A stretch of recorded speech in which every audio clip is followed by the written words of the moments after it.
Roast press நேயர்களுக்கு அன்பு வணக்கம். நம்ம சேனல்ல பாத்தீங்கன்னா தொடர்ந்து விஜயோடைய உண்மையான முகத்தை காட்டுறது தான் எங்களோட கடமையா வச்சு நாங்க பண்ணிட்டு இருக்கோம். அதனாலதான் தொடர்ந்து பாத்தீங்கன்னா விஜய் பத்தி வீடியோ போட்டுட்டு இருக்கோம். இதுக்கு முன்னாடி பாத்தீங்கன்னா சீமானை பத்தி போட்டிருந்தோம். சீமானோட உண்மை முகம் வெளியே வந்துச்சு. எல்லா தம்பிகளும் மீட் எடுத்தோம். பட் கொஞ்சம் அல்லு சில்லுங்க சின்ன சின்ன ஒரு கொஞ்சமா அங்கங்க இருப்பாங்க பாத்தீங்களா, அவங்க மட்டும் தான் இப்போதைக்கு இருக்காங்க. ஆனா விஜய் விஜயை நம்பி இவ்வளவு கூட்டம் இருக்கு. யார் அவங்க ரசிகர்கள், அவங்களாம் எந்த அளவுக்கு ஏமாற்றப்பட போறாங்க, விஜய் என்பவர் யார், அவருடைய உண்மையான முகம் என்ன, அதை தினமும் தோலுறுத்தி காட்டுவதே இந்த ரோஸ்ட் பிரஸ் கடமையா எடுத்து நாங்க பண்ணிட்டு இருக்கோம். இன்னைக்கு வாங்க நிகழ்ச்சிக்குள்ள போலாம்.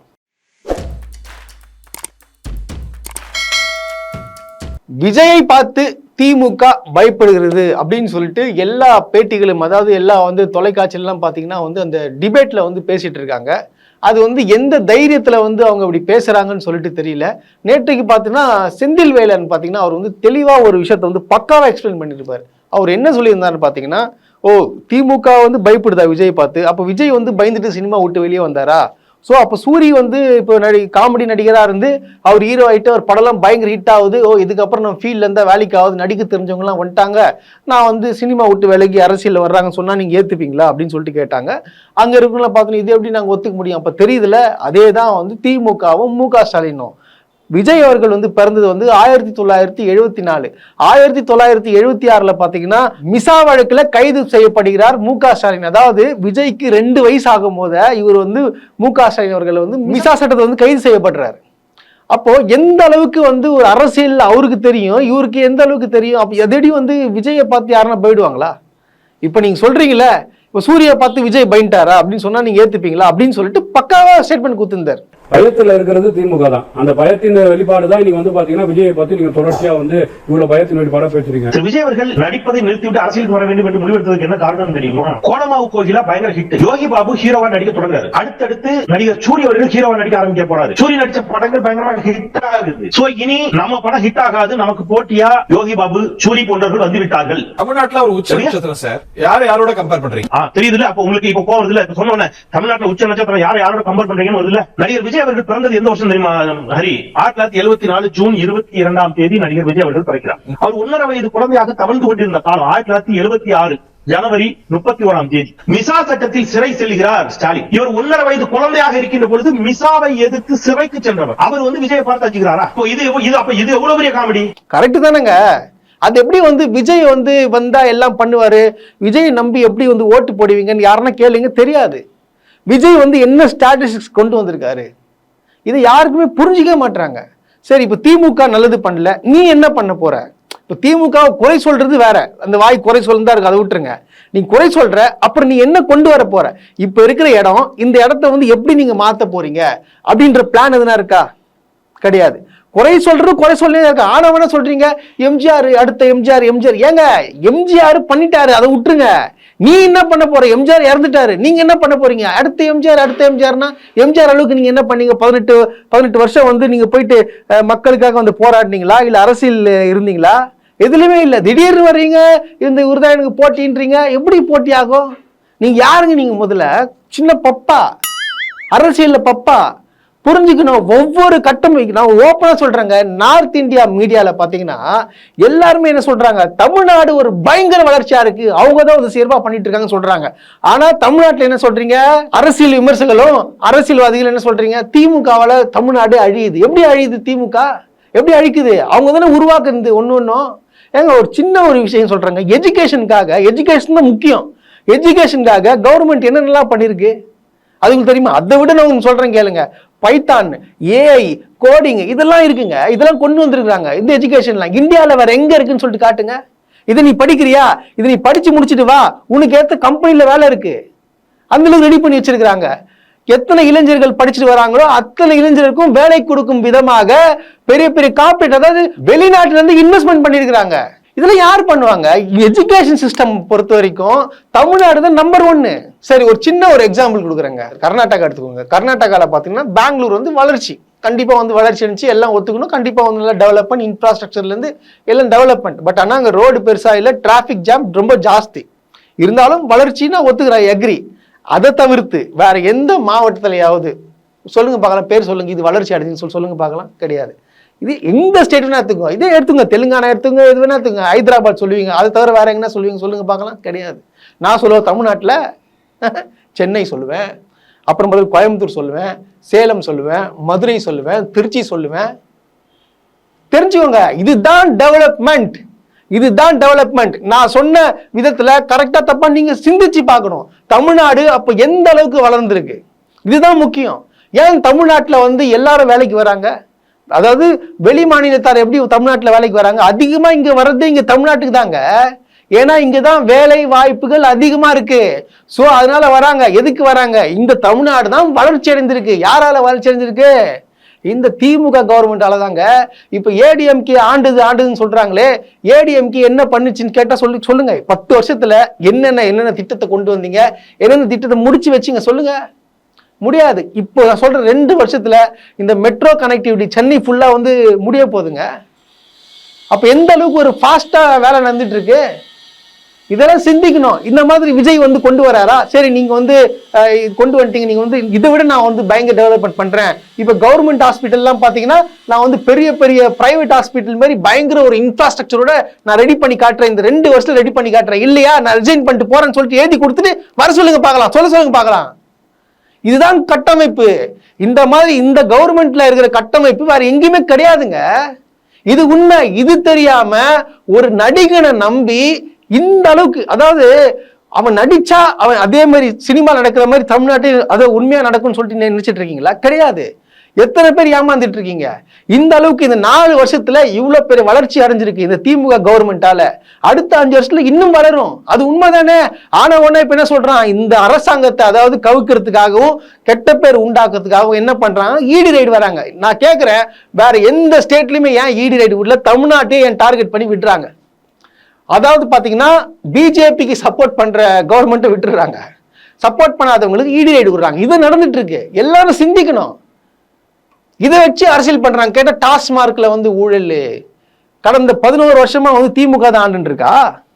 எங்க ஒரு ஈடி ரைடு உள்ள வருதுன்னா 100 கோடிக்கு மேல வந்து ஊழல் பண்ணிதான் அவங்க உள்ள வர முடியும். இதுதான் ரூலு.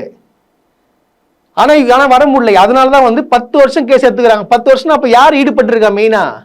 அதை புரிஞ்சுக்கணும். இது புரிஞ்சுக்காம ஈடி ரைடு விட்டோம், இது கண்டுபிடிச்சு நீ கண்டுபிடிங்க, சரி தெரிஞ்சு போச்சுல ரிமாண்ட் பண்ணுங்க. அதை விட்டு ஏன் வந்து சும்மா வந்து நியூஸ் பண்ணிட்டு இதை பண்ணிட்டாங்க அதை பண்ணிட்டாங்க சொல்றீங்க தவிர எங்க வேலை நடக்கலையே. போங்க, உங்களுக்கு யாரும் தெரியல, முக்கியமான சம்மந்தப்பட்ட நபர் யாரும் தெரியல, கூப்பிட்டு வைங்க, அரெஸ்ட் பண்ணுங்க சார், எடுங்க, உங்க கஸ்டடியில தூக்கி வைங்க. நீங்க சார் ஃபிளாஷ் நியூஸ் ஒன்று வந்திருக்கு பாருங்க சார், மொபைல் காமிச்சிருக்கேன். என்ன ஃபிளாஷ் நியூஸ்? பாருங்க, இடி ரைட் தொடர்பா. இடி ரைட் தொடர்பாவா? ஏடா ஓடும் போது என்னடா பாத்தீங்களா? அதாவது நான் ஓப்பனாக சொல்றது லைவா போயிட்டு இருக்கு.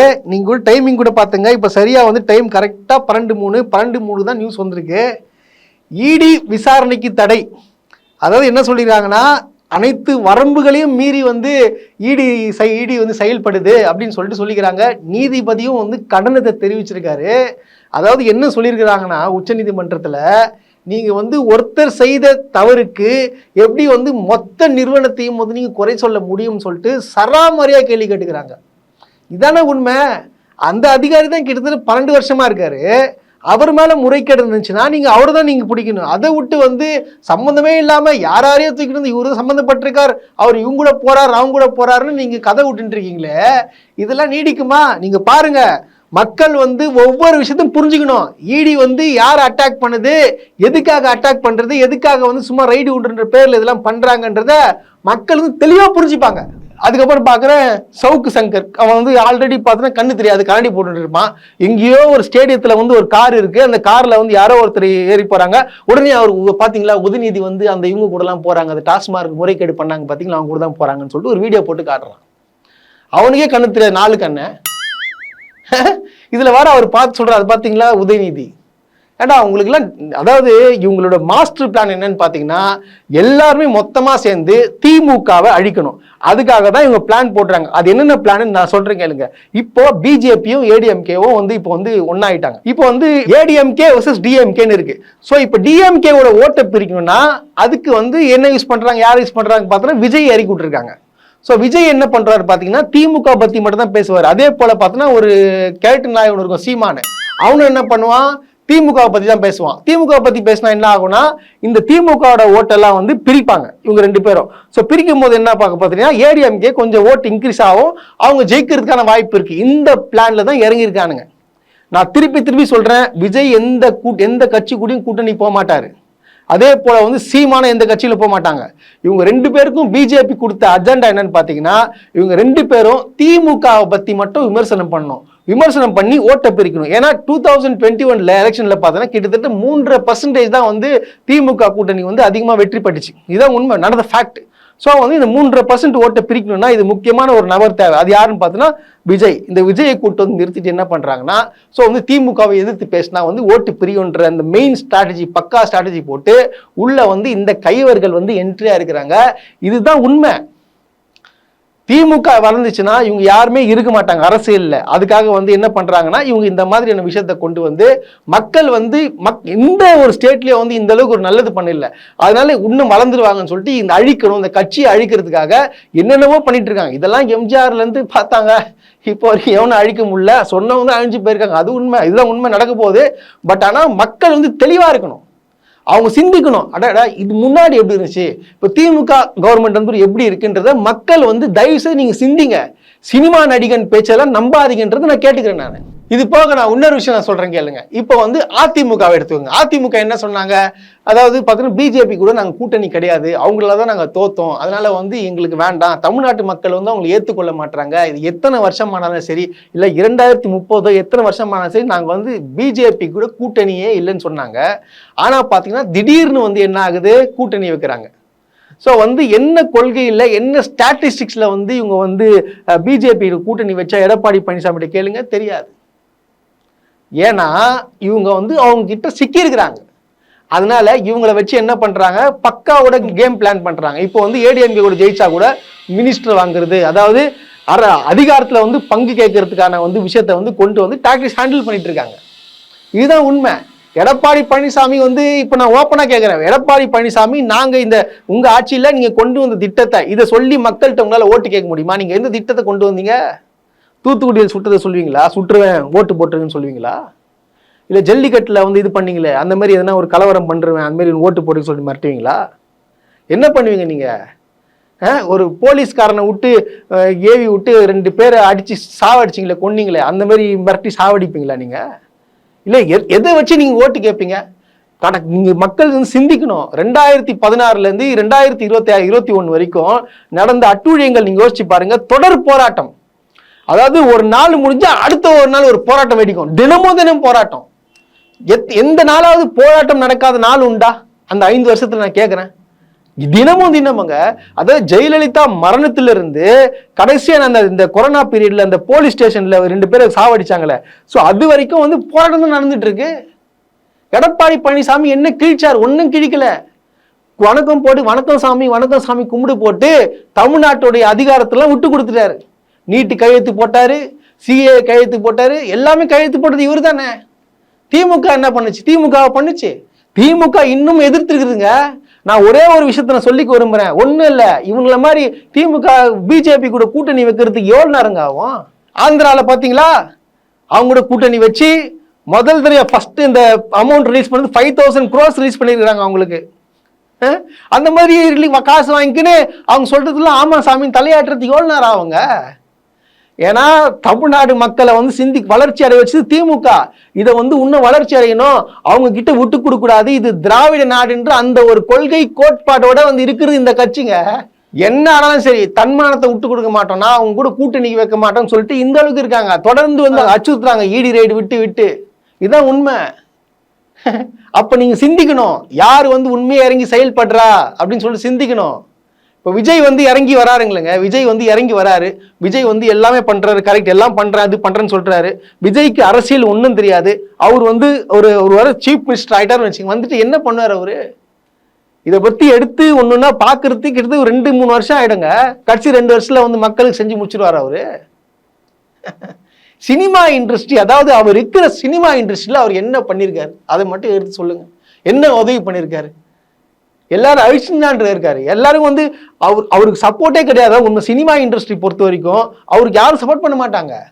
ஏன்னா யாருக்கு நல்லது பண்ணியிருக்காருன்னு அவருக்கே தெரியாது. ஏன்னா பண்ணதில்லை, எதுவுமே பண்ணதில்லை. அதனால தயவு செய்து சிந்திங்க. ஒவ்வொரு விஷயத்தையும் வந்து அதாவது எல்லாத்துக்கும் காரணம் திமுகன்னு சொல்லிட்டு எது பண்ணாலும் திமுக தான் காரணம் அப்படின்னு சொல்லிட்டு ஒண்ணு கொண்டு வந்து நிறுத்துறாங்க. ஏன்னா திமுக அரசை அழிக்கிறதுக்கு. அதனால நீங்க தயவு செய்து புரிஞ்சுக்கிட்டு இந்த கயவர்களை தயவு செய்து வந்து ஓட்டு போடாதீங்க. ஓட்டு ஒவ்வொரு போடுற ஓட்டு வந்து வேஸ்டா போகக்கூடாது. அதனால கொஞ்சம் சிந்திச்சு நீங்க வந்து ஓட்டு போடணும்.